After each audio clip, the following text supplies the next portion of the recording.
दूसरा विषय इस चुनावों के संदर्भ में दक्षिण भारत का विषय आया था।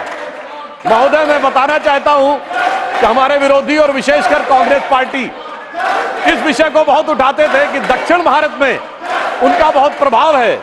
तो मैं बताना चाहता हूं, प्रधानमंत्री श्री नरेंद्र मोदी जी के नेतृत्व में हमारे गठबंधन ने और भारतीय जनता पार्टी ने दक्षिण भारत में भी कांग्रेस से अधिक वोट प्राप्त करके दिखाए। तेलंगाना में हमारे 8 सीटें ही नहीं है, हमारा मत प्रतिशत 35% है।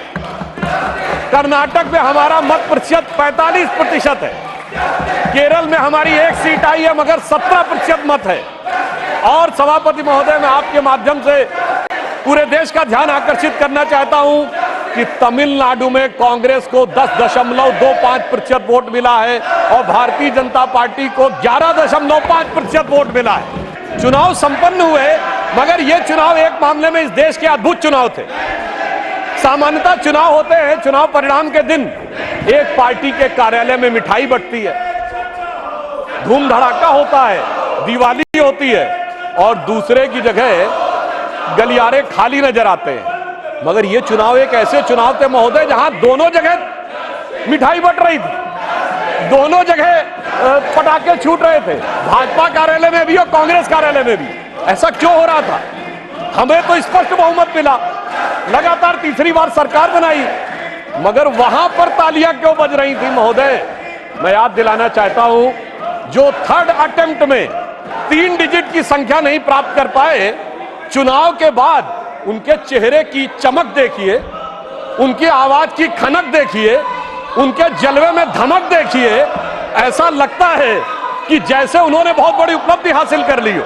नेहरू जी ने के विषय में प्रख्यात शायर मजरू सुल्तानपुरी ने एक आर्टिकल लिख दिया था कि उनकी कार्यशैली में हिटलर की झलक दिखती है और उसके बाद सभापति महोदय 2 साल जेल में रहे। और यहां मोदी जी के समय में हिटलर की मौत, मोदी जी की मृत्यु की कामना और कब्र खुदेगी जैसी बात कहने वाले लोग तो छोड़िए, जिन्होंने बोटी बोटी की बात कही थी वो सम्मानित सदस्य होकर अगले सदन में आ गए और इसके बावजूद किसी पे कोई कार्रवाई नहीं हो रही है। तो मैं मानता हूं कोई तुलना नहीं है मोदी जी और नेहरू जी की, दोनों की अप्रोच में जमीन आसमान का अंतर है। मुझे याद है कि हमारी सरकार, मोदी जी की सरकार आने से पहले उत्तर प्रदेश की छवि क्या बना के रखी गई थी? सिनेमा क्या बनता था उत्तर प्रदेश पे? जिला गाजियाबाद, लखनऊ सेंट्रल, तो सीरीज बनती थी मिर्जापुर, तो ओंकारा में मेरठ की गैंगवार, तो बाबर फिल्म में कानपुर की गैंगवार, तो कंपनी फिल्म में दिखाया जाता था कि जैसे कि मुंबई का सारा जो माफिया है वो पूर्वी उत्तर प्रदेश से आ रहा है।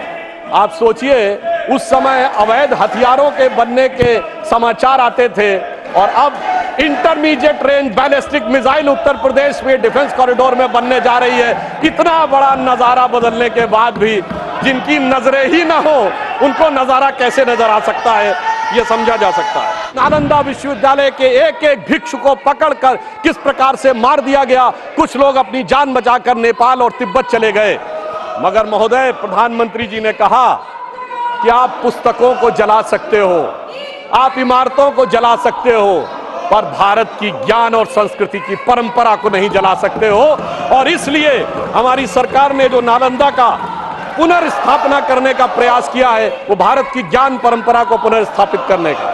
अटल बिहारी वाजपेयी जी की कविता की वह प्रसिद्ध पंक्ति जो उनकी कविता थी, आओ मिलकर दिया जलाएं, तो मैं इसके लिए कहना चाहूंगा कि अभी हमारा यह प्रयास बाकी है।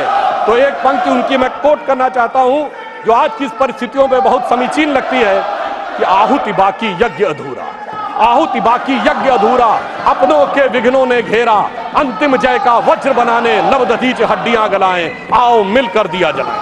सितंबर 1934 में नाजी पार्टी का न्यूरमबर्ग में कन्वेंशन हुआ जिसमें नाजियों की बड़ी प्रसिद्ध film Triumph of the will का मंचन हुआ और उस मंचन के बाद हिटलर के राइट हैंड आदमी रुडोल्फ हेस ने नारा लगवाया था, Hitler is Germany and Germany is Hitler. और ठीक वही नारा 1976 में कांग्रेस के देवकांत बरुआ जो राष्ट्रीय अध्यक्ष थे उन्होंने लगाया, India is Indira and Indira is India. यानी सोचिए कि ये किन विचारों से प्रेरित थे और संविधान कितने बड़े खतरे में था। आज प्रेस की स्वतंत्रता की बात कहते हैं, उस समय जो अखबार छपते थे तो पीआईबी को एक एक लाइन वेट करानी पड़ती थी पीआईबी से, तब जाके समाचार पत्र में कुछ छपता था। और जिसके लिए उस जमाने में एक मशहूर शेर बोला गया था। आप सबको पता होगा कि उर्दू के बड़े प्रसिद्ध शायर गालिब हुए हैं, मीर तकी मीर हुए हैं, शेख मोहम्मद इब्राहिम ज़ोक हुए हैं। तो लोगों ने दिल से दुखी होकर कहा था कि अब तो गालिब ज़ोक साहिर मीर सरकारी, अब तो गालिब ज़ोक साहिर मीर सरकारी, शायरी की हो गई तासीर। ये बताइए देश की सर्वोच्च एग्जीक्यूटिव बॉडी क्या है संविधान के हिसाब से? Union cabinet. ये यूनियन कैबिनेट के ऊपर नेशनल एडवाइजरी काउंसिल किसने बनाई? ये संविधान को खतरे में डालना नहीं था क्या? संविधान खतरे में था। और ये बताइए नेशनल एडवाइजरी काउंसिल के चेयरमैन को कैबिनेट का रैंक था और वो रैंक असंवैधानिक था। लोगों को याद नहीं होगा मार्च 2006 में श्रीमती सोनिया गांधी जी को ऑफिस ऑफ प्रॉफिट के मुद्दे के ऊपर इस्तीफा देना पड़ा था क्योंकि वह पद असंवैधानिक था।